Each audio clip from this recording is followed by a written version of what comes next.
वक्रतुंड महाकाय सूर्यकोटि समप्रभ निर्विघ्नं कुरु मे देव सर्वकार्येषु सर्वदा। गुरुर्ब्रह्मा गुरुर्विष्णु गुरुर्देवो महेश्वरा गुरुसाक्षात् परब्रह्म तस्मै श्री गुरवे नमः। हरि ओम। 2 दिवस आपण मधुराष्टक या स्तोत्राचा विचार करणार आहोत आणि मला असं वाटतं की आपल्यापैकी बऱ्याच जणांना हे माहिती आहे की कुठल्याही स्तोत्राचा किंवा ज्ञानेश्वरीतल्या अध्यायाचा किंवा भगवद्गीतेतल्या एखाद्या अध्यायाचा शब्दशः भाषांतर सांगत नाही, कारण मग ते पुरं करण्याचं बंधन येतं. मुळात विषय असा आहे की मधुराष्टक असं स्तोत्राचं नाव घेतल्यानंतर बऱ्याच जणांना असं वाटतं की हे स्तोत्र आद्य शंकराचार्यांनी रचलेलं आहे. पण ज्या वेळेला आद्य शंकराचार्यांची आपण पुस्तकं बघतो त्यावेळेला त्यांनी लिहिलेल्या स्तोत्राचं नाव आहे श्रीकृष्णाष्टक, त्यानंतर नर्मदाष्टक.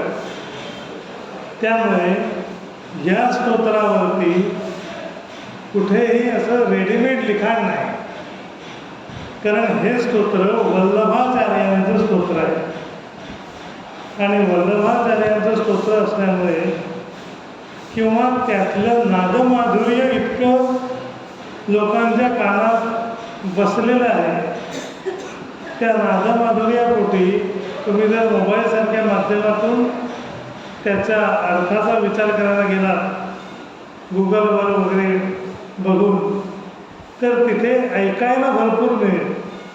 पण ते स्तोत्र बऱ्याच जणांनी गायलेलं आहे, त्याचा अर्थ सांगितलेला नाही. पण तरीसुद्धा आपण प्रयत्न करूया, कारण सामान्य परिभाषेत बोलायचं झालं तर या स्तोत्रावरचं गाईड उपलब्ध नाही. त्यामुळे आपल्याच ह्याच्याप्रमाणे अर्थ लावायचा प्रयत्न करायचा. तूर्त वल्लभाचार्यांचं हे स्तोत्र असल्यामुळे वल्लभाचार्यांबद्दल एक प्रास्ताविक म्हणून आपल्याला सांगतो की वल्लभाचार्य हे वल्लभपंथीय शुद्ध अद्वैतवादी असा त्यांचा संप्रदाय होता. त्यांच्या संप्रदायाला रुद्र संप्रदाय आणि पुष्टिमार्ग अशा 2 नावांनी त्यांचा संप्रदाय प्रचलित होता, प्रसिद्ध होता. एका भक्तिमार्गी वैष्णव संप्रदायाचे वल्लभाचार्य हे प्रवर्तक होते आणि ते तेलुगू ब्राह्मण होते. त्यांचं घराणं होतं आंध्र प्रदेशमधील कांकराव नावाचं गाव. वल्लभाचार्यांच्या वडिलांचं नाव लक्ष्मण भट्ट आणि आईचं नाव इल्लमगुरू. त्याचप्रमाणे वल्लभाचार्यांचे घराणं हे सोमयाजी घराणं होतं आणि त्यांनी 100 सोमयाग केलेले होते असं सांगण्यात येतं. इसवी सन 1479 हे वल्लभाचार्यांचं जन्मवर्ष असं मानलं जातं. पण त्यातसुद्धा मतभेद आहे. काही ठिकाणी असा उल्लेख येतो की इसवी सन 1481 साली वल्लभाचार्यांचा जन्म झाला. पण प्रामुख्याने वल्लभाचार्यांचा काळ हा 1479 ते 1531 असा मानला जातो. वल्लभाचार्य 8 वर्षाचे असताना त्यांना विष्णुचित्त नामक गुरूंकडे अध्ययनासाठी ठेवण्यात आलं. वेदांचं अध्ययन त्यांनी अनेक गुरूंकडे केले. अंधनारायण दीक्षित आणि माधव यतींद्र असे त्यांचे 2 गुरु होते. आता त्याच्यात असा अर्थ आहे की हे जे 2 गुरु होते ते सर्व माधवाचार्यांचं मत अनुकरण करणारे होते. म्हणजे माधव मताचे ते होते आणि वल्लभाचार्यांना माधव मत मान्य नव्हतं. म्हणून त्यांचं एक वेदांताबद्दलची जी 4 मतं आहेत, शंकर मत, माधव मत वल्लभमत, त्यातलं जे वल्लभमत तयार झालं ते माधव पंथात शिकून त्याने नवीन पंथ तयार केला. म्हणजे त्या माधव मताचं वैशिष्ट्य असं होतं की ते जीव जगत ईश्वर ह्याच्यात भेद मानत होतं. ते भेद मानणारं असं ते माधव मत होतं. आणि वल्लभाचार्यांनी काय केलं की शुद्ध अद्वैत, या शुद्ध अद्वैताचाच त्यांनी प्रचार केला. आणि वल्लभाचार्यांचा संप्रदाय नवीन असला तरी त्यांचे वेदांत तत्त्वज्ञान हे रुद्र संप्रदायातून घेतलेलं आहे. अग्नीपासून जसं स्फुल्लिंग निघतं तसं ईश्वरापासून जीव निघतात.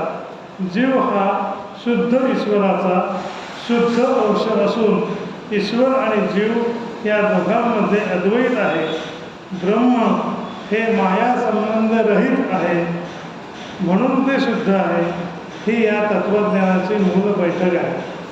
वास्तविक या वल्लभाचार्यांना भगवान गोपाळकृष्णांनी गोवर्धन पर्वतावर प्रगट होऊन दृष्टांत दिलेला होता की कृष्ण मंदिर बांध आणि तुझ्या संप्रदायाचा प्रचार कर.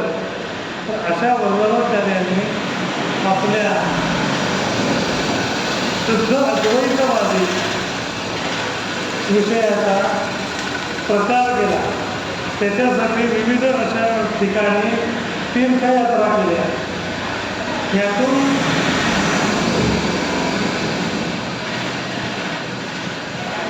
यातून सांगायचं वैशिष्ट्य एवढंच की ज्या गुरूंकडे शिकलो त्या गुरूंचं मत मला आयुष्यभर पाळायचं नाही, पण तरीसुद्धा मला त्या गुरूंच्या मताची कधी अवहेलना करायचं नाही. म्हणजे त्यांच्याबरोबर राहून त्यांचं मत काय होतं आपल्या वेदांताबद्दलचं त्याचा अभ्यास केला आणि आपलं स्वतःचं मत तयार केलं आणि त्यातून आपला संप्रदाय निर्माण केला. म्हणून वल्लभाचार्य हे श्रेष्ठ होते. आणि वल्लभाचार्य हे कुटुंबवत्सल होते. त्यांना मुलगे होते, एक मुलगी होती. त्यांचा विवाह, त्यांच्या मुलीचा विवाह हा चैतन्य महाप्रभू यांच्याशी झालेला आहे. असं त्यांचं साधारण चरित्र आहे. आता त्यानंतर आपला जो मुख्य विषय आहे मधुराष्टक, त्याकडे मी येतो. अधरम मधुरम वदनम मधुरम नयनम मधुरम हसितम मधुरम हृदयम मधुरम गमनम मधुरम मधुराधिपतेर अखिलम मधुरम. असं या अष्टकातलं पहिलं विधान आहे. म्हणजे काय की अधरम मधुरम मुळामध्ये जी वेदवाक्य सांगितलेली आहे त्या वेदवाक्यामध्ये सर्वम खलविदं ब्रह्मासी हे जे वाक्य आहे म्हणजे काय की सर्व जे विश्व आहे त्यामध्ये जे ब्रह्म व्यापून आहे त्याच ब्रह्माचं सगुण भक्तीद्वारे ते ब्रह्म भगवान गोपाळकृष्णांच्या चरित्रामध्ये आणि संपूर्ण देहामध्ये म्हणजे भौतिक आणि आध्यात्मिकदृष्ट्या तो एक ब्रह्मवाद आणि अद्वैतवाद हा कसा भरलेला आहे हे या स्तोत्रातून त्यांना सांगायचं आहे. आता वास्तविक अधरम मधुरम त्यातला अधर शब्दाचा अर्थ ओठ आहे आणि मधुरम हे प्रत्येक भगवंताच्या प्रत्येक भागाला जोडलेलं ते विशेषण आहे. त्यामुळे मधुर म्हणजे गोड. आता भगवंताचं सारंच काही गोड आहे असं ह्याचं ध्रुवपद आहे आत्ताच्या भाषेत. मधुराधिपतेर अखिलम मधुरम, त्याचं सारंच मधुर आहे. पण त्यातल्या ज्या काही मुख्य गोष्टी आहेत, आता अधरम मधुरम म्हणजे काय की भगवंताचे ओठ गोड आहे. ह्याचा अर्थ काय घ्यायचा आपण की भगवंताचे आपल्या ओठांनी काय केलं? ओठ हे शब्दाला काय मूळ जो शब्द आहे, जो परावाणीपासून तयार होऊन वैखरी वाणीतून बाहेर येतो, त्या परेपासून वैखरीपर्यंत येण्याचा जो प्रवास आहे, त्या प्रवासात वैखरी वाणीला मुळातल्या शब्दांनी दिलेला जो पाठिंबा आहे, त्या पाठिंब्यातून जे ध्वनीचं प्रगटीकरण होतं, त्याच्यासाठी आपल्याला त्यातले काही वर्ण उच्चारण्यासाठी ओठांचा वापर लागतो. प, फ, ब, भ, म हे 5 वर्ण जे आहेत ते ओष्ठ्य वर्ण आहेत. हे 5 वर्ण उच्चारण्यासाठी आपल्या ओठांची हालचाल बऱ्यापैकी होते. आणि आपल्याकडचे ओघाने आलं म्हणून सांगतो की अधरम मधुरम, भगवंताचे ओठ मधुर आहेतच, पण भगवंताची जर कृपा झाली तर निरोष्ठ रामायणासारखी सुद्धा रचना करता येते.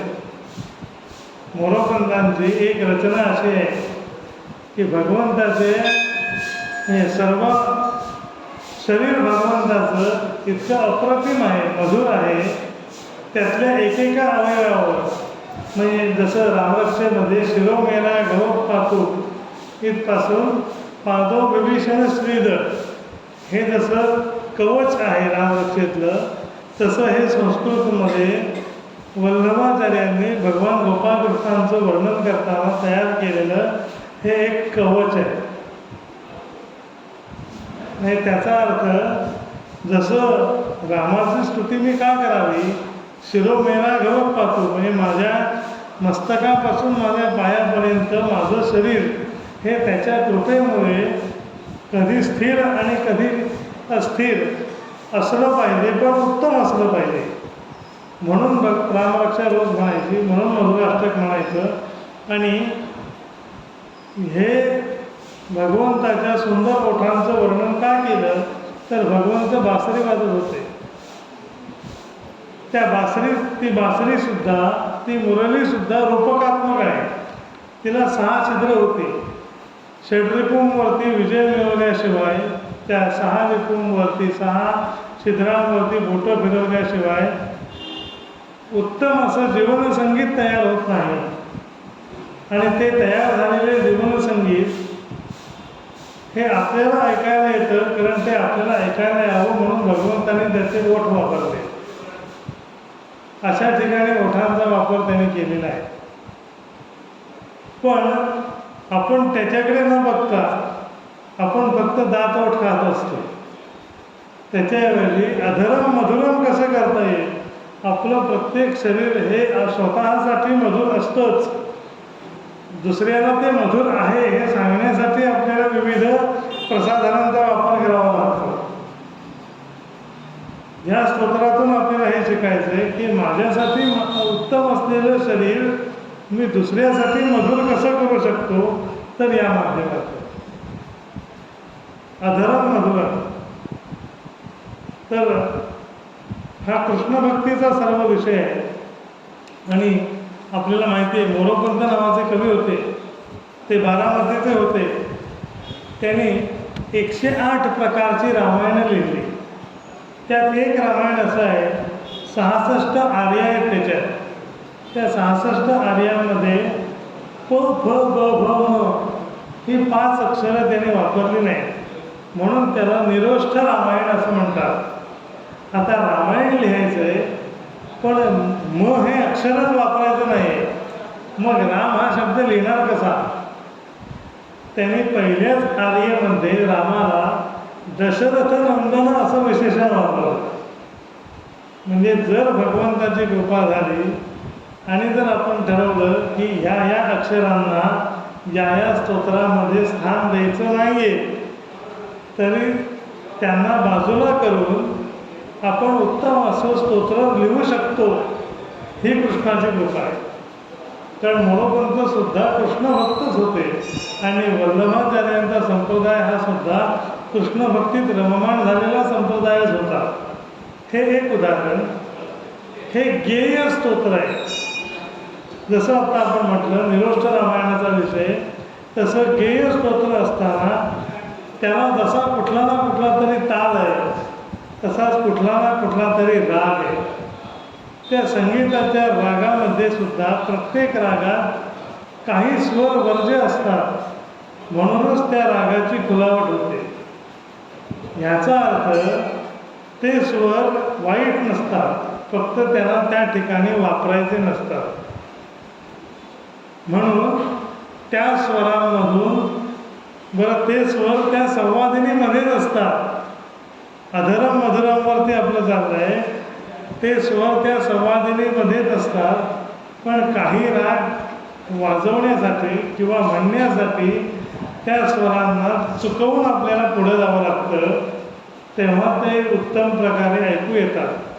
तसं अधर हे मधुर करताना त्या अधरावरती असलेले जे दोष आहेत, ते दोष आपल्याला बाजूला करून आपल्याला त्या अधराचं जे खरं कार्य आहे ते करायचं.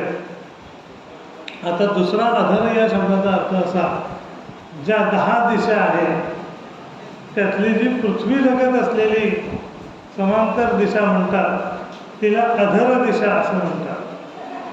आणि ऊर्ध्व आणि अधर अशा त्या 2 दिशा आहेत. ते अधरम मधुरम इथे आपल्याला लक्षात येईल की पृथ्वीवरच्या लोकांसाठी, पृथ्वीवरच्या माणसांसारखं वागून त्यांना उपदेश करणारा एकमेव अवतार म्हणजे गोपाळ कृष्ण आहे. मग त्याच्यात पुढे आहे की हरणम मधुरम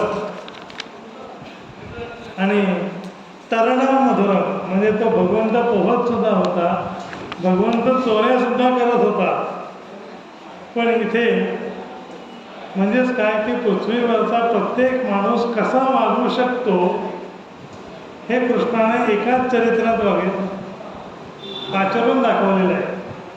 फक्त त्याच्यात आणि आपल्यात फरक एवढाच आहे की त्याने एकदा केलेली कृती परत केली नाही, म्हणून तो अनेक कर्म करू शकला.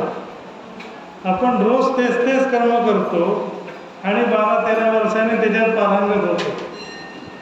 भगवंताने, कारण ते मुळातच पारंगत होते, त्यांनी फक्त अभ्रकासाठी पंते हाती धरलेली पाटी या न्यायाने, जसं गीतेत सांगितलेलं आहे, परित्राणाय साधूनाम, त्यासाठीच केवळ ते आले होते.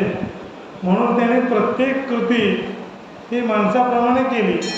आईकडे राहिले, गोकुळात खेळले, सांदीपनी ऋषींच्या आश्रमात गेले. वास्तविक ते वरूनच पारंगत झालेले होते.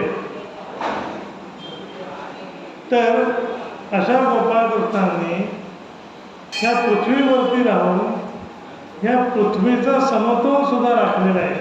आपल्याला गोवर्धन पर्वताची गोष्ट माहिती आहे की पृथ्वीवरती जेव्हा ते संकट आलेलं होतं तेव्हा बाकीच्यांनी सहाय्य केलं आणि भगवंताने फक्त आपला सहभागाची एक करणी त्याला जोडली आणि त्या सर्व प्रजेचं तिथे रक्षण केलं.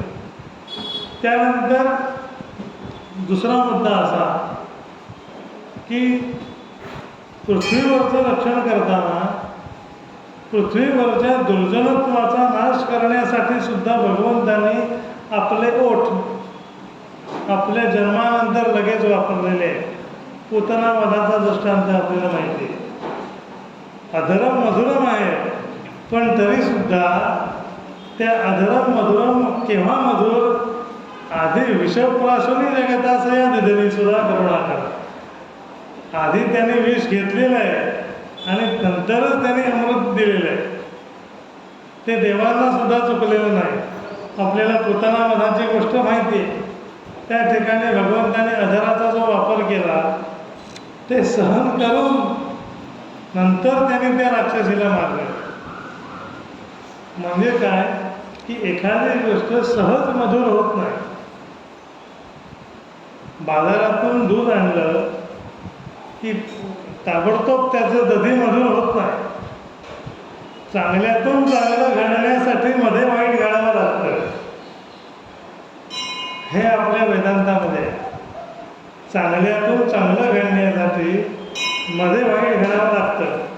दूध घरात आणलं तर काही न करता त्याचं दही होत नाही, त्याला विरजण लावावं लागतं. आणि आपण काय म्हणतो, चांगल्या कार्यात विरजण घातलं. पण विरजण घालणारा जो असतो त्याला माहिती असतं मी हे चांगल्याकरता घातलंय की वाईटाकरता घातलंय. तसंच प्रत्येक अवयव हा भगवंताने आपल्याला मधुर म्हणूनच पाठवलेला असतो. पण काही काही अवयवांचं आपण मधुर खाऊन खाऊन त्या अवयवांना वाईट दिशा दिलेली असते. भगवंताने जेव्हा प्रत्येक जीव जन्माला घातला तेव्हा सुद्धा आपण नेहमीच म्हणतो की आपाद मस्तक जेव्हा ते लहान मूल आपण निहाळतो तेव्हा त्याचं सारंच गोड आपल्याला वाटतं. लहान बाळालाच फक्त आपण हे बाळ गोड आहे असं म्हणतो. मोठा माणूस किंवा मोठी स्त्री किती गोड आहे असं कोणी कोणाला म्हणत नाही. का म्हणतो की तिथून जे पाठवलेलं आहे ते मुळात गोड आहे. तुम्हाला ती गोडी टिकवता आली नाही. हा त्या देहाचा दोष नाही, हा तुमच्या मनाचा आणि तुमच्या कर्माचा दोष आहे. कारण शेवटी हे जे अष्टक आहे हे कवच आहे. तुमच्या मस्तकापासून तुमच्या पायापर्यंतच्या प्रत्येक भागावरती भाष्य आहे ह्याच्यात. तर अशा प्रकारे हे अधरम मधुरम वदनम मधुरम मला काय फार बोलायचं नाही, पण भगवंताचं मुख सुंदर आहे. ह्याच्यावरती आपला बहुमूल्य वेळ मी खर्च नाही करेल. फक्त एकच गोष्ट सांगतो, भगवंताचं वदन हे मधुरच असतं. माणूस ते विद्रूप करतो. कसं करतो? शनिवारी मारुतीला जाऊन बघा, सकाळी सुंदर असा सिंदूर काढलेला असतो त्या देवळातल्या स्थानिक लोकांनी. प्रत्येक माणूस जातो, वाटी वाटी तेल, वाटी वाटी सिंदूर, हे विद्रुपीकरण आपण करतो. भगवंत मधुरच आहे, वदनम मधुरम. मी एक जुनं प्रवचन ऐकलं होतं.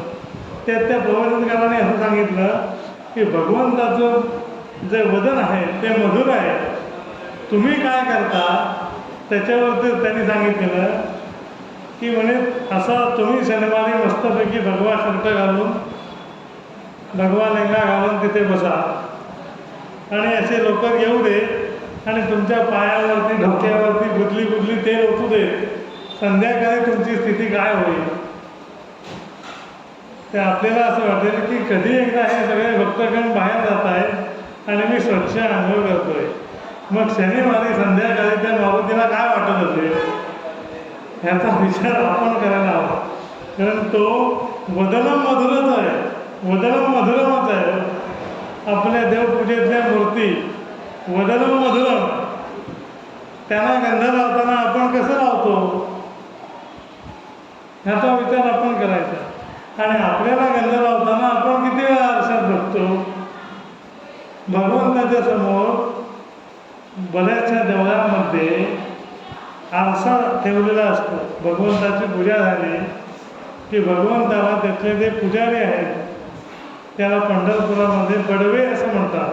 ते बडवे आरसा दाखवतात की बाबा आजचं तुझं रूप असं आहे.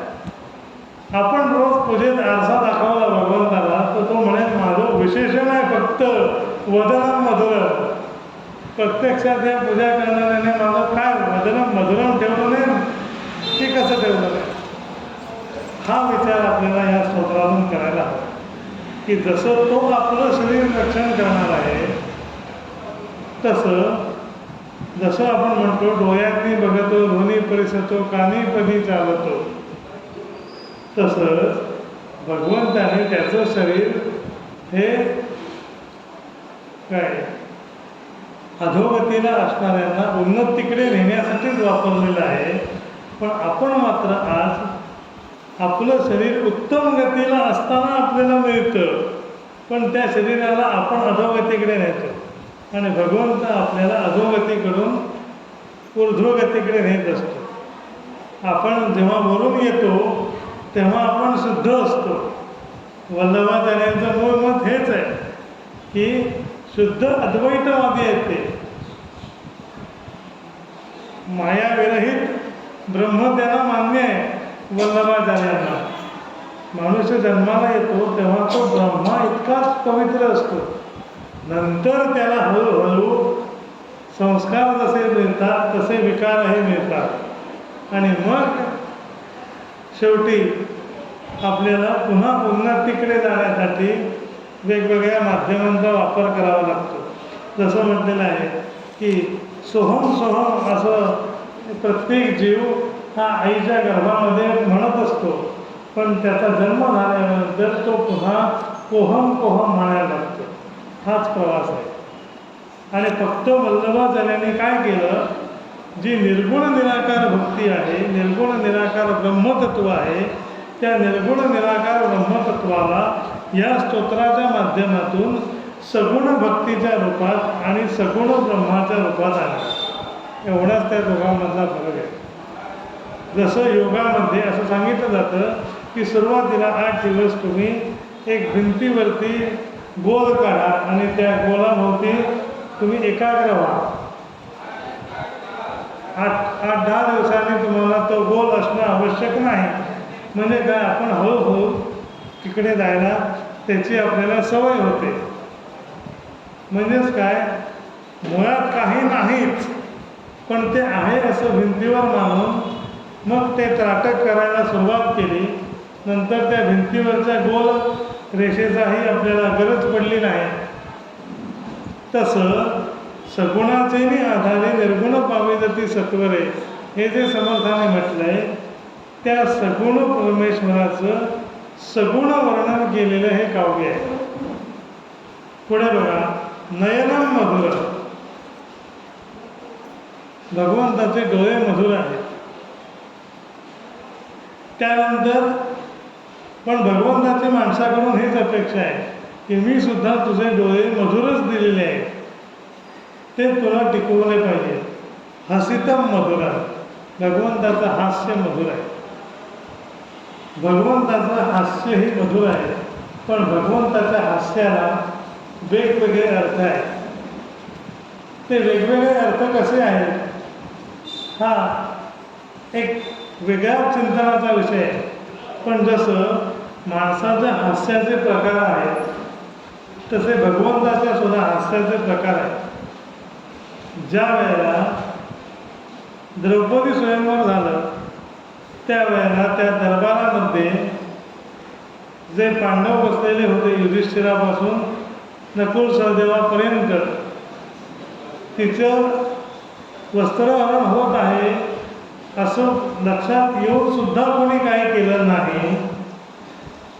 आणि त्यावेळेला त्या द्रौपदीने जेव्हा कृष्णाला हाक मारली तेव्हा कृष्ण जो हसला तो कसा हसला असेल? तो आनंदाने हसला असेल की उपहासाने हसला असेल?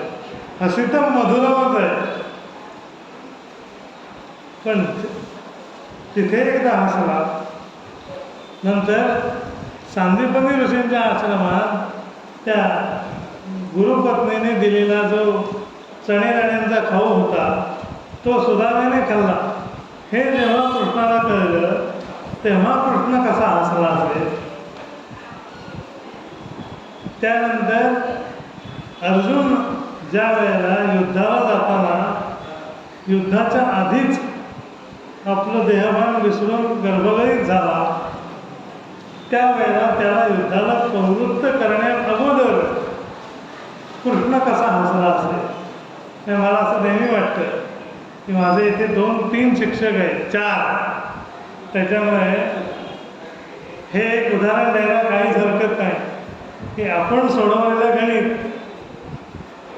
हे बरोबर आहे की चूक आहे हे आपल्याला माहिती नसतं. उत्तर तपासण्यापूर्वी तपासायला वही दिल्यानंतर शेवटच्या उत्तरावरून त्या शिक्षकाला अगोदरच कळलेलं असतं की हे चुकलेलं आहे की बरोबर आहे. तेव्हा तो पहिल्यांदा जसा हसतो तसा प्रश्न की काही वेळेला हसला असेल.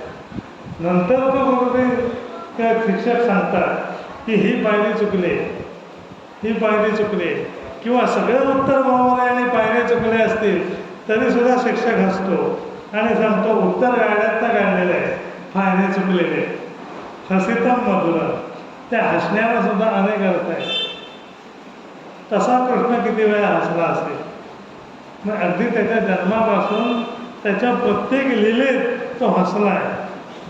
पण त्याने हसता हसता जे काम केलं ते आपण आयुष्यामध्ये काय आनंदाने सुद्धा करीत नाही. भगवंताने सगळ्यांना हसत हसत शिकवलं, पण आपण मात्र शिकता शिकता रडत असतो. हा भगवंताच्या आपल्यात फरक आहे. नाहीतर भगवंत हा राम आणि कृष्ण हे दोन अवतार असे होते की माणसात राहून, माणसासारखं राहून माणसानं मोठं करण्यासाठी ते आलेले होते. त्याने आपल्यापेक्षा जास्त यातना भोगलेल्या होत्या, तरीसुद्धा त्यांचं हसितम मधुरम होतं. आपल्याला चहात साखर कमी असली तरी आपलं हसितम लोप होतं. त्यांचं तसं नव्हतं.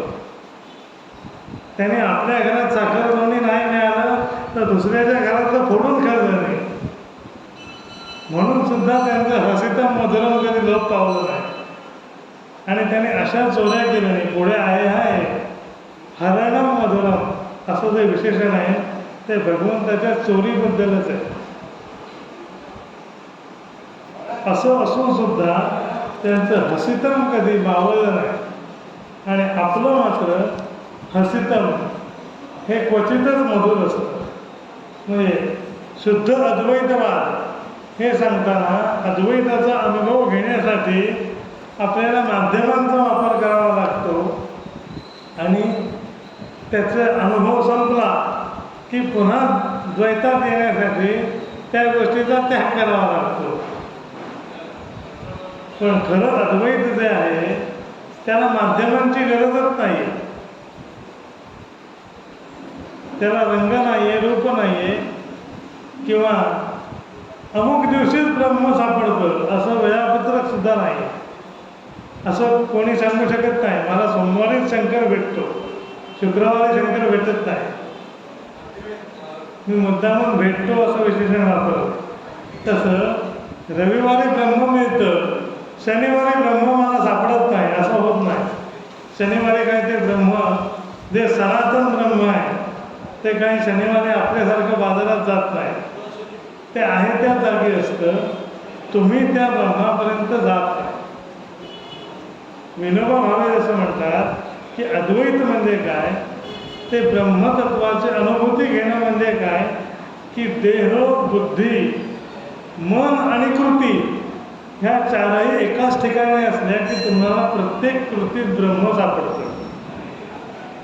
आपला देह एक काम करत असतो, आपली कृती वेगळी काम करत असते, आपलं मन वेगळं काम करत असतं आणि आपली बुद्धी वेगळ्या ठिकाणी धावत असते. म्हणून आपल्या हातून ब्रह्म निसटून जातं. भगवंताने काय सांगितलं आहे की ब्रह्म तुमच्या मुठीत आहे. प्रत्येकाच्या मुठीत ब्रह्म आहे. म्हणून जन्माला येताना प्रत्येक माणसाच्या मुठी वळलेल्या असतात. कारण भगवंताने ब्रह्मच दिलेलं आहे. कारण तो गीतेत सांगतोय ममय मावशो जीवलोके जीवभूतच सनातना. पण ते जे दिलेलं ब्रह्म आहे ते तुम्ही दुसऱ्याने खाऊ देता. घरचे जेव्हा खाऊ देतात तेव्हा आपण ती मूठ उघडतो आणि त्या खाऊच्या लोभाने म्हणजे त्या मायेच्या प्रसादाने तो खाऊ खातो आणि ब्रह्म हातातून सुटून जातो. आणि मग एकदाची मूठ आपण उघडतो ती आपण वेगवेगळ्या पद्धतीचा खाऊच खात राहतो. जसं पंचतंत्रामध्ये गोष्ट आहे त्या माकडाची की ते ढोलीत अडकलं पोटाने घेऊन आणि बाहेर एकदम पेढ्याचं ताट घेऊन उभा. त्याला ते पेढे खायचे होते पण फुटाण्याने भरलेली मूठ त्या ढोलीतून बाहेर येईना. आणि ते माकड काय म्हणे मी जर फुटाणे सोडले तर मला पेढे मिळतील. पण त्या माकडाचं असं होतं मला फुटाणे पण खायचे आणि पेढे पण खायचे.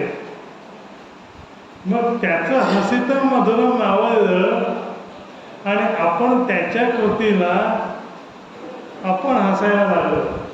म्हणून ती माकड चेष्टा असा शब्द आला. हसितम मधुरम. आपण त्याच्या लीलांना हसायला लागलो. तसंच प्रत्येकाचं हसितम मधुरम आहे. आता पुढे हृदय मधुरम हे सगळ्यात महत्त्वाचं विशेषण आहे. ते हृदय मधुरममध्ये काय आहे की माणसाचं हृदय हे विविध उपमा आहेत संस्कृत भाषेमध्ये की सज्जनस्य हृदय नवनीतम यात वदन्ति कवयस्तद्विकं हे प्रसिद्ध सुभाषित आहे. पण किंवा असं जे आपण म्हणतो की यथा चित्तम यथा वाचो तथा क्रिया असं त्यांचं असतं. त्यांना साधू म्हणावं असं संस्कृतात सुभाषित आहे भवभूतीचं. चित्ते वाचे क्रिया यांचं साधूनाम एकरूपता. त्यांच्या चित्त वाचा आणि क्रिया यांच्यात एकरूपता असते म्हणून त्याला साधू म्हणावं. पण हृदयम मधुरम कसं होईल? आत्ताच्या काळात असं असतं संस्कृत भाषेतलं एक सुभाषित हे 100 वाक्यांचं काम करतं. जसं आपण म्हणतो की एक फोटो एका निबंधाचं काम करतं, एक चित्र एका निबंधाचं काम करतं. तसं एक सुभाषित 100 वाक्याचं काम करतं. बघा, दुर्जनप्रियवादीच नैतत् विश्वासकारकं मधु तिष्ठति जिह्वाग्रे हृदयतो हलाहल. हे संस्कृतातलं सुंदर सुभाषित आहे की काय की दुर्जनप्रियवादीचे दुष्ट दुर्जन लबाड मत्सरी जो धूर्त असतो तो केवळ गोड बोलतो म्हणून आपण त्याच्यावरती विश्वास ठेवतो. पण त्याच्या गोड बोलण्यामध्ये तो तोंडावरती गोड बोलत असला तरी त्याच्या हृदयात विष असतं. मधु तिष्ठति जिह्वाग्रे हृदय तो हलाहला. आणि मला नेहमी उलट्या प्रकारची माणसं आवडतात. हलाहल तिष्ठन्ति जिह्वाग्रे हृदय तो मधुर. तोंडाने माणूस जितका फटकं असेल तितका तो प्रामाणिक असतो. तोंडाने गोड बोलणारा असला की नंतर मग हळूहळू भीती वाटायला लागते. भगवंत कसे होते? भगवंत नाही, परशुराम ह्या ठिकाणी मला परशुरामांचं जो विष्णूचा जो परशुरामाचा अवतार आहे त्यांचा संदर्भ द्यावा असं वाटतं की परशुराम हा एक असा चिरंजीव होता की त्याने कृष्णाला सुद्धा उपदेश केलेला आहे. दोघेही विष्णूचेच अवतार की तुम्ही ज्या कामासाठी तो कृष्ण अवतार घेतला आहे ते काम तू सुरू कर. दही दूध लोणी तू भरपूर खाल्लंस असं परशुरामांनी कृष्णाला सांगितलेलं आहे. पण म्हणून परशुरामाला कृष्णाची थोडी माहीत नव्हती का? पूर्ण माहीत होती. पण परशुरामांचं चरित्र असं होतं अग्रतः शत्रू वेदा आणि पृष्ठतः शशुरम धर्म. पाठीमागे धनुष्यबाण आहे आणि पुढे वेदांच्या संहिता आहे. काहीही ते करू शकत होते. आणि पुन्हा आत्ता त्या भाषेत ते सरळ वळणाचा परमेश्वर कोणतं परशुराम? मग सरळ आणि वळण हे कसं असू शकेल? तर अतिशय सरळ चरित्र कोणाचं होतं विष्णू अवतारामध्ये? तर परशुरामाचं चरित्र होतं. त्याने सांगितलं की मातेचा वध कर. ताबडतोब वध केला. आत एक बाहेर एक नाही. भगवान गोपाळकृष्णसुद्धा तसेच होते. पण त्यांनी केलेल्या लीला, परशुरामांनी केलेल्या लीला आणि रामावतारातल्या लीला ह्या तिघांमध्ये फरक आहे. तुम्ही त्या तिघांच्या हातात असलेली 3 शस्त्र बघा आणि त्यावरून त्यांनी केलेला पराक्रम पण बघा आणि त्यांनी मिळवलेलं ज्ञानही बघा. जसं हृदय मधुरम केव्हा होतं? ज्या वेळेला तुम्हाला विष पचवता येतं आणि खरं काय आहे हे माहिती असतं, तेव्हाच तुम्ही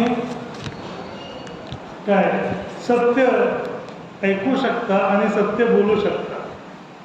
तुमच्या मनात जर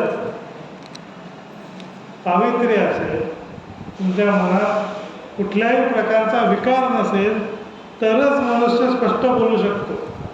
ज्याच्या मनात विकार झालेला असतो तो स्पष्ट बोलू शकत नाही. त्याला शब्द आठवावे लागतात. मी साधा सांगतो तुम्हाला, 2 ते 4 वाक्य बोलून झाल्यानंतर 5वं वाक्य त्याला आठवावं लागतं, शब्दांची जुळणी करावी लागते. त्या माणसाचा स्वभाव बघा, आणि जे मनात येईल ते मोकळं ढाकळ कसंही बोलून मोकळं होणारा माणूस, हा जो फरक आहे ना, तोच इथे आहे हृदय मधुरांमध्ये. ते हृदय भगवंत कसा आहे, पुढे आपल्याला बघायचं आहे की त्याने हृदयावरती लोकांच्या राज्य केलं. बुद्धीवरती राज्य करणारा परशुराम, हृदयावरती राज्य करणारा कृष्ण, आणि कर्मावरती कार्य करणारा राज्य करणारा रामचंद्र, हा तिघांच्या चरित्राचा फरक आहे. परशुरामाच्या बुद्धीने, रामाच्या कृतीने आणि कृष्णाच्या चरित्राने तुम्ही जनमानसांना जिंकता येतं. परशुरामांचा विचार फार वेगळ्या पद्धतीने आपल्याला शिकवतो. हृदय मधुरम, परशुरामाचं हृदय मधुर नव्हतं का? पण आपल्या आईला आपल्या पित्याच्या आज्ञेवरून आईचा वध करायचा आहे, त्याचं हृदय सगळ्यात मधुर आहे. नंतर पिता प्रसन्न होऊन त्याने आईला जिवंत केलं, हा विषय वेगळा. पण पित्याची आज्ञा असताना आपल्या हातून आपल्या आईला मारण्याचं धैर्य परशुरामात का आलं? मुळात हृदय मधुर. तेच रामाच्या बाबतीत. भरताला राज्याभिषेक करताना तुला वनवासात जा हे सांगितल्यानंतर रामाला हार्ट अटॅक नाही आला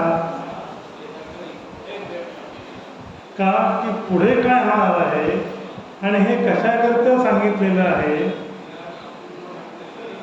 त्यातून काय घडू शकतं ह्याचं चिंतन होतं रामाकडे, कृष्णाकडे. म्हणून त्यांचं हृदय मधुरम आहे. पुढे गमनम मधुरम, भगवंताचं जाणं मधुर आहे. वास्तविक कुठल्याही व्यक्तीचं जाणं मधुर नसतं. आपण जो जाणं ह्याचा जो भौतिकात अर्थ घेतो तसा अर्थ न घेता, जाणं या शब्दाचा दुसरा अर्थ असा की एखादी व्यक्ती एखाद्या ठिकाणाहून गेली की तिने असं कार्य करून जायचं की तो पुन्हा तिथे नाही आला तरी तिथल्या लोकांचा काही अर्थ गमन आहे. असं गमन मधुरम आहे. कारण भगवंत जिथून पुढे पुढे गेले तिथे ते मागे आले नाही, म्हणून त्यांना एवढं कार्यक्षेत्र मिळालं. असं गमन मधुर होतं. नाहीतर आपण इथून 2 दिवसासाठी जेव्हा फिरायला म्हणून बाहेर जातो तरीसुद्धा आपल्याला तिथे फिरत असताना काहीतरी आठवतं की मी घरातल्या खिडकीचा जो स्क्रू लावला की नाही किंवा खिडकी बंद केली की नाही हे तिथे आठवतं 500 किलोमीटरवर. का? एकदा गमन झाल्यानंतर तुम्हाला इथली चिंता असता कामा नाही. तेच गमन मधुर होतं, अन्यथा ते गमन मधुर होत नाही. त्यानंतरचा मुद्दा आहे वचनम मधुर. भगवंताचं बोलणं गोड. जसं आपल्याला सांगितलेलं आहे, प्रिय वाक्य प्रधान आहे ना, सर्वे तुष्यंती जंतवा. त्यामुळे वचने काय धरे मिळतात असं जे म्हटलं आहे ते. पण भगवंताचं सारंच बोलणं गोड होतं. आता भगवंताचं सगळ्यात गोड बोलणं काय तर भगवद्गीता. भगवद्गीता हे भगवंताचं सगळ्यात गोड बोलणं आहे. पण ते गोड बोलण्यात सुद्धा उपदेश आहे. कुठल्याही प्रकारचं कारस्थान नाही आहे भगवंताच्या वचनम मधुरममध्ये. आपल्याला वचनम मधुरम आपण असतं त्यावेळेला आपल्याला एखाद्याकडून काहीतरी काम करून घ्यायचं असतं, म्हणूनच आपलं वचनम मधुरम होतं, नाही तर वचनम मधुरम होत नाही. भगवंताला त्याच्या अर्जुनाच्या हातात जे कर्म होतं ते निष्ठून जाऊ नये म्हणून गीता सांगायची वेळ. निष्ठून जात आहे असं जेव्हा वाटलं त्यावेळेला, म्हणून भगवंताचं वचनम मधुरम झालं. तसं बरं भगवंताने वचनम मधुरम करताना सुद्धा भगवद्गीतेची रचना जर आपण बघितली तर पहिल्या अध्यायात भगवंत काहीच बोलले नाही. भगवंताने दुसऱ्या अध्यायात पहिल्यांदा श्री भगवान वाच असा शब्द येतो. तो काय येतो तर आत्ताच्या परिभाषेत भगवंताने लोकांना सांगितलेला हा संदेश आहे की पहिल्यांदा समोर त्याची बाजू ऐकून घ्यायची आणि नंतर आपला युक्तिवाद करायला सुरुवात करायची. नाहीतर धर्मक्षेत्रे कुरुक्षेत्रे ह्याच्याऐवजी धृतराष्ट्र उवाच ह्याच्याऐवजी भगवद्गीतेची सुरुवात भगवान उवाच म्हणूनच झाली असते. 700 श्लोकांची भगवद्गीता श्रीकृष्णाने अर्जुनाला सांगितली असं आपण म्हणतो. त्या भगवद्गीतेची सुरुवात धृतराष्ट्राच्या तोंडी असलेल्या श्लोकाने आहे. एकच श्लोक आहे 700 श्लोकांमधला धृतराष्ट्राच्या तोंडी. इथे दुसरा अर्थ लक्षात घ्यायचा. तुला एकदा मी बोलायला दिले, पुढचे 699 श्लोक असे असणार आहेत की धृतराष्ट्राची हिंमत नाही तोंड उघडायची, ते 700 श्लोक ऐकेल पाहिजे. म्हणून भगवंताने तुला एक पहिलाच चेंडू तू खेळ असं धृतराष्ट्राला सांगितलंय. कारण मी खेळायला आलो की मी तुला एकदाही तोंड उघडू देणार नाही. नंतर अर्जुन त्याला सांगितलं तुझ्या सगळ्या शंका मांडत चल. आणि नंतर मग 18व्या अध्यायात कृष्णाने सांगितलं की नष्टो महास्मृतिर्लब्ध्वा आणि करिष्ये वचनं तव. हे कधी त्याचं वचनं मधुरम झाल्यानंतर 695 श्लोक गेले, नंतर हा म्हणाला करिष्ये वचनं तव. म्हणून भगवंताचं वचन मधुर असायला आणि ते वचन मधुर ऐकणारा सुद्धा तितक्या ताकदीचा लागतो. कृष्णाने अर्जुनासमोर गीता सांगितली, आपल्यासमोर कृष्ण प्रगट झाला आणि त्या कृष्णाला असं वाटलं की आता हीच गीता आपण परत या माणसासमोर सांगावी. तर तो सांगेल का? किंबहुना नाही सांगणार. कारण अर्जुनाची कृष्णाजवळ सख्य भक्ती होती म्हणून तो वचनम मधुरम करू शकला आणि त्या वचनाचा या अर्जुनाच्या पुढील चरित्राला उपयोग झाला. पुढे बघा, चरित्रम मधुरम. भगवंताचं चरित्र मधुर आहे. त्याच्याबद्दल संदर्भासह स्पष्टीकरण देण्याची काहीच गरज नाही. जन्माला आले त्याच वेळेला सगळी टाळाबंदी नाकाबंदी सगळी तोडून टाकलेली पहिली. इथूनच सुरुवात. आल्यावरच तुरुंगाची दारं उघडली. यमुना नदीचं पाणी खाली गेलं पुराचं गोकुळात जाताना. इतकं चरित्रम मधुरम. आपल्याला इतके वेळा पूर आला महाराष्ट्रात, आपण पाणी किती ते बघायला गेलो, पण आपल्या पदस्पर्शाने पुराचं पाणी कमी झालं नाही. पण भगवंताचं त्या वसुदेवाने टोपलीत भगवंताला ठेवलेलं त्याचं चरित्रम मधुरम. त्याचे पाय त्या यमुनेच्या पाण्याला लागल्यानंतर त्याचं पाणी मागे गेलं. म्हणजे काय? म्हणून त्याचं चरित्रम मधुरम. पुढे वसनम मधुरम. त्याचं वसन म्हणजे वस्त्र मधुर, वलितम मधुरम. तसंच त्याप्रमाणे जसं वस्त्र मधुर आहे तसं तुमचं त्या वस्त्रामध्ये तुम्ही किती काळ रमता हे पण अवलंबून आहे. नुसतं वसनम मधुरम आहे म्हणून एकच वसन जास्त काळ तुम्ही वापरू शकता का? नाही वापरू शकता. मला हे का सांगायचं आहे ते पुढे सांगतो मी. आणि अनेक वसनं असली तरी एका वेळेला एकच वसन वापरायचं असतं. ह्या दोन्ही वाक्यांचा अर्थ समजून घ्या. वसनं मधुरम केव्हा होतं? ज्या वेळेला ते मर्यादित आणि सांस्कृतिक असतं त्यावेळेला. बाकी त्याच्याबद्दल अधिक मला उहापोह करायचा नाही आहे. वलितम मधुरम म्हणजे त्याची चाल गोड आहे असं म्हटलेलं आहे. ती चाल गोड का? तर भगवंत जिथे जिथे जातो तिथे तिथे गेल्यानंतर गोपाळकृष्णाने काय केलं? पहिलं जे चांगलं होतं ते टिकवलं आणि जे वाईट होतं ते नाहीसं केलं. आपण जिथे जातो तिथे गेल्यानंतर समोरच्या माणसाची येणारी जी प्रतिक्रिया आहे त्या प्रतिक्रियेवरून आपल्याला कळतं आपण गेलो हे योग्य की अयोग्य आहे. आणि भगवंत जिथे गेले तिथून ते परत निघाल्यानंतर लोकांना दुःख होत होतं. भगवंत गोकुळातून निघून गेल्यानंतर गोपींना दुःख झालं. पुढे ते गेले त्याने नंतर पुढचं चरित्र त्यांचं त्या अनुषंगाने आहे. भगवंत जिथून गेले तिथल्या लोकांना दुःख झालं. भगवंत जिथे गेले तिथल्या लोकांना आनंद झाला. हे भगवंताचं काय चरित्रम आहे. आपल्याला काय होतं?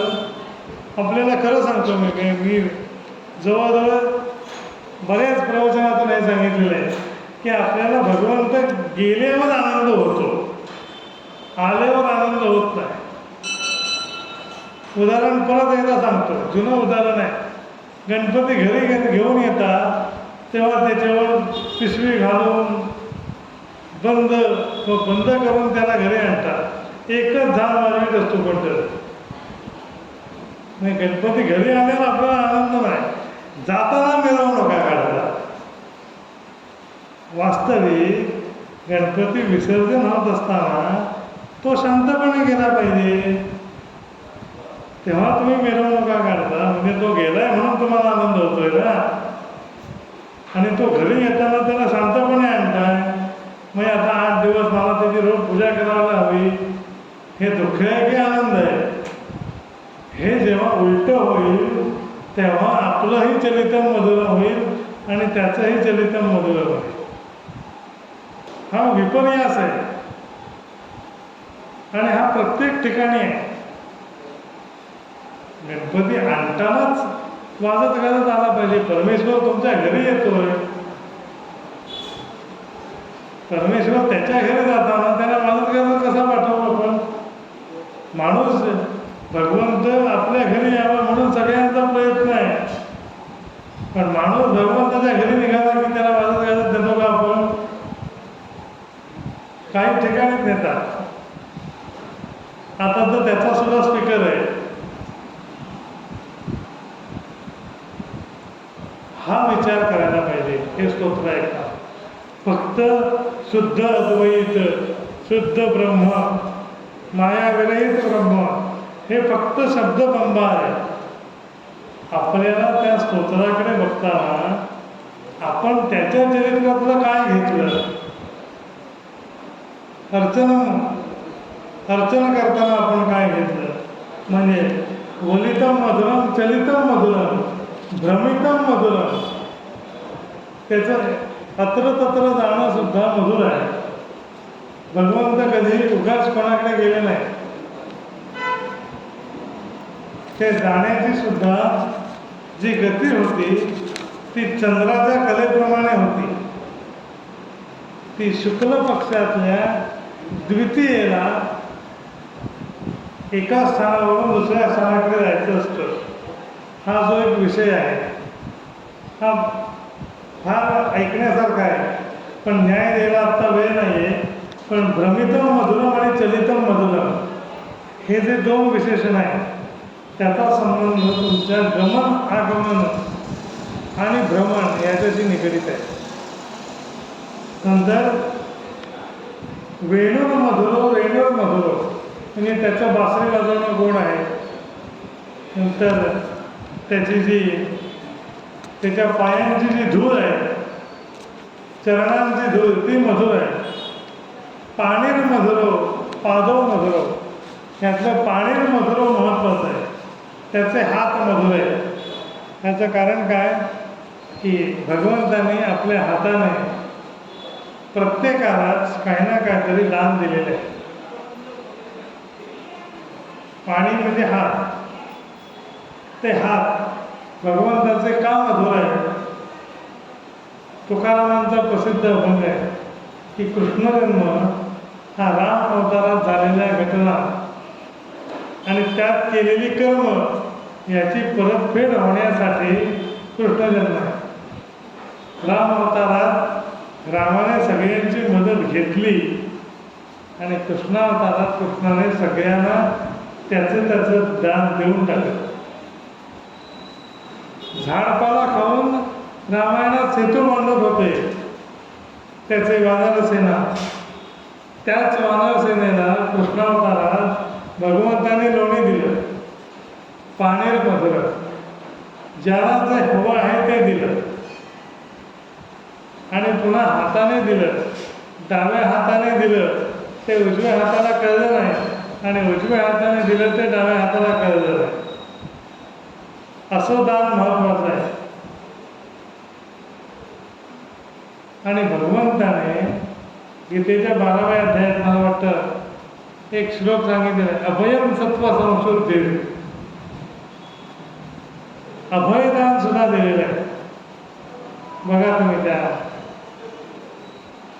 काही जणांना 99 वेळेला अभय दिलं, पण 100व्या वेळी अभय देण्याची मर्यादा संपली तेव्हा मग त्याचंच अस्तित्व नष्ट केलं. ते हातानेच केलं. भगवंताचे हात हे शस्त्र पण चालवित होते, शास्त्र पण शिकवित होते आणि शस्त्र आणि शास्त्र हे करत असताना दानही देत होते आणि पूजाही करत होते. भगवंत सुद्धा पूजा करायचे, फक्त त्यांच्या पूजेत आणि आपल्या पूजेत फरक आहे. तसं भगवंताने मोठं दान कोणाला दिलं? सांदीपनी ऋषीला. आपण गुरुदक्षिणा नावाचा जो विषय आहे तो बघा. त्यांनी सांदीपनी ऋषींचा जो मुलगा होता त्याला परत आणून दिलं. हे सर्वात मोठं दान आहे. आणि ते दिल्यानंतर त्याच्यावरती कुठेही नाव नाही घालून दिलं. सांदीपनी ऋषींच्या मुलाला परत आणून दिलं, त्या मुलावरती नाव नाही दिलं, डोनेटेड बाय भगवान श्री असं लिहून नाही दिलं. असं दान पाहिजे. नाहीतर आपण जेव्हा एखादी गोष्ट, एखादं भांडं, साधं हे भांडं दुसऱ्याला दान दिलं तरी त्याच्यावर लिहून ठेवतो ओंकारमय यासकडं पाणीर मधुरम, त्याच्यातून पाणी प्यायचं आहे. पण हे पाणीर मधुरम होणार नाही, कारण देताना तुम्ही तुमचं अस्तित्व त्याच्यावरती ठेवलेलं आहे. अस्तित्व ठेवलं की फक्त ह्यातलं पाणी गोड लागेल, पण ज्या पाण्याने म्हणजे ज्या हाताने ते दिलेलं आहे तो पाणी कधी मधुर होणार नाही. म्हणून आपण भगवंताच्या हातांसारखं असलं पाहिजे. भगवंताचे हात बघा, हातामध्ये बासरीसुद्धा धरली जाते, शस्त्रसुद्धा चालवता येतं, गीतासुद्धा शिकवता येते, युद्धही करता येतं आणि प्रसंगी दुसऱ्याचा चालक म्हणून सुद्धा काम करता येतं. इतके त्या हाताने काम केलेलं आहे. म्हणजे भगवंत हा 4 वर्णाचं काम केलेला परमात्मा आहे. गोपाळ कृष्ण हा त्याने ते कसं केलं ते आपल्याला उद्या बघायचं आहे.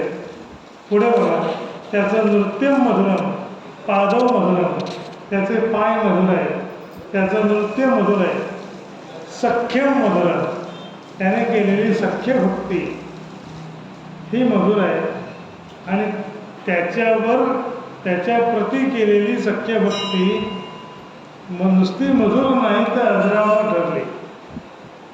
अर्जुन हा कृष्णाशी सख्य भक्ती करून एकरूप झालेला होता, त्यामुळे ती सख्य भक्तीसुद्धा अजरामर झाली.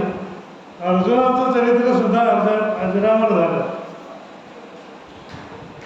कृष्णाचं अजरामर होणार यात शंकाच नाही, पण ज्याची भक्ती ज्याने केली तो त्या भक्तीमुळे सुद्धा अमर झाला. ती सख्य मधुर, ती सख्य भक्तीसुद्धा मधुर आहे. दास्य भक्ती मधुर आहेच. ती कशी ते रामावतारात सांगितलं.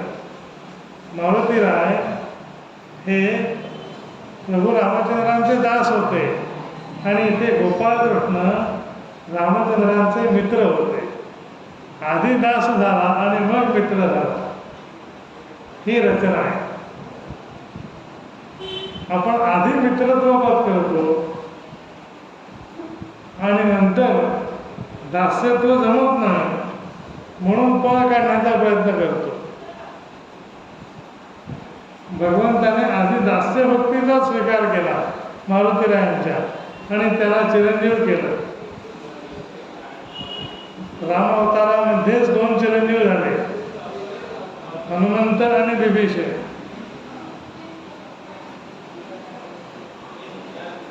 कारण दास्य भक्तीमुळे ते चिरंजीव झाले आणि हा सख्य भक्तीमुळे त्याला काय मिळालं की यावत चंद्र दिवा करो, हे रामायण महाभारत कायम चालू राहील असं वरदान मिळालं. तर अशा प्रकारे त्याचं सख्य मधुर आहे आणि अशा भगवंताचं सारच गोड आहे. अशा प्रकारचं हे स्तोत्र आहे. त्यातला निम्मा भाग बघण्याचा आपण आज प्रयत्न केलेला आहे आणि उर्वरित जो निम्मा भाग आहे तो आपण उद्या बघणार आहोत. तूर्त झालेली सेवा ही भगवंताच्या चरणी अर्पण करतो आणि वाणीला विराम देतो. उपासनेन धरचालवावे भूदेव संतासिस्तानवा सत्कर्मयोगे वयकारवावे सर्वामुखी मंगल बोलवावे.